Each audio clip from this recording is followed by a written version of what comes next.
अस्सलाम वालेकुम जी। हमारा ताल्लुक़ अलादीन अम्यूज़मेंट पार्क से है और हमारी इल्तिजा ये है कि हमने जो रिक्वेस्ट की थी कि हमारे सारे डॉक्यूमेंट्स को एक दफ़ा देख लिया जाए, क्योंकि हम लोग लीगल हैं और 25 साल से हमारा ये सारा इदारा काम कर रहा था और लीज़ के सारे डॉक्यूमेंट और सारी चीज़ें हमारे पास अवेलेबल हैं।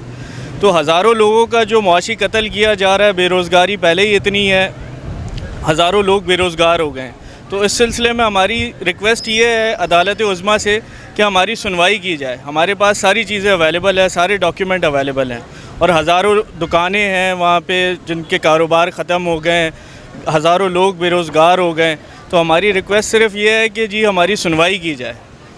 शुक्रिया जी। सारी चीज़ें मैं 11 सालों से अलादीन में काम कर रहा हूँ और क्या बोलते हैं उसको, अलादीन पार्क में जो अचानक फ़ैसला किया गया है तो बहुत गलत है। एक बार तो आके देख लें, हमारा वो जो है डॉक्यूमेंट्स वगैरह ये भी तो देख लें। इतने सालों से हमारा रोज़गार चल रहा था, वो भी ख़त्म कर दिया इन लोगों ने। अभी हम लोग कहाँ जाएंगे? कोई हम अचानक, ये पहले तो कोरोना की वजह से घर पे बैठे रहे, अब इन लोगों ने पार्क भी बंद कर दिया और दूसरी जगह पे हमें जॉब मिलती भी नहीं है इतनी जल्दी।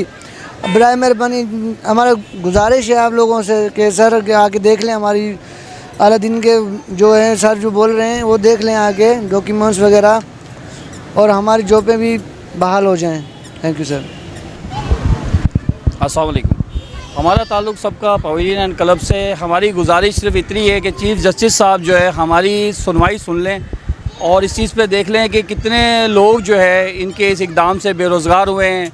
उसमें दुकानदार भी आ गए, पवेलियन के एम्प्लॉयज़, अलादीन के एम्प्लॉयज़, और इस टाइम बाहर भी इतने अच्छे हालात नहीं है इकनॉमिकल के हम जा कर के हमें जो है ना यहाँ से छोड़कर फ़ौरन जो है ना सामने नौकरी मिल जाएगी या सब के सब जो है ना दोबारा एम्प्लॉयज़ हो जाएंगे। तो सिर्फ इतनी रिक्वेस्ट है कि हमारी जो है सुनवाई कर ली जाए ताकि हमारा मौक़िफ़ जो है ना वो एक दफ़ा सुन लें। बहुत शुक्रिया, थैंक यू।